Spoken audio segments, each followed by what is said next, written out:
Hi guys, നമ്മൾ ഇന്ന് ദേവദൂതൻ കാണാൻ പോവാണ് ഗൈസ്. ഒടുക്കത്തെ തിരക്കാണ് ഗൈസ്. കണ്ടാ ഗൈസ് 24 ഇയേഴ്സിന് ശേഷം ദേവദൂതൻ വീണ്ടും റീ റിലീസ് ചെയ്യുവാണ്. എക്സൈറ്റഡ് ആണോ? അതെ അതെ, മെയിനായിട്ട് ലാലേട്ട ഫാനാണ് ഞാൻ. പിന്നെ വിദ്യാസാറിനെ ഭയങ്കര ഇഷ്ടമാണ്. നമ്മള് ലാലേട്ട ഫാൻസ് എല്ലാരും കൂടെ ഇങ്ങനെ ഇരിക്കുകയാണ് ഗൈസ്. ഇപ്പൊ ടൈറ്റ് വന്ന് ഇപ്പൊ ലാലേട്ട വരുമ്പോ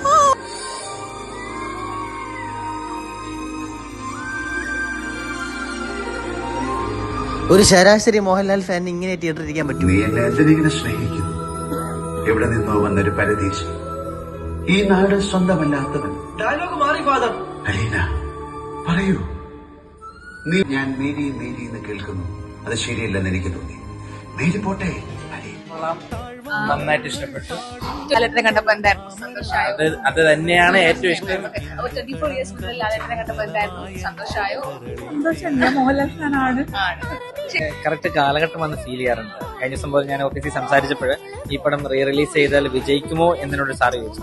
നമ്മൾ അഫ്കോഴ്സ് വിജയിക്കും, കാരണം ഈ കാലഘട്ടത്തിന് പറ്റിയ സാധനമാണ്.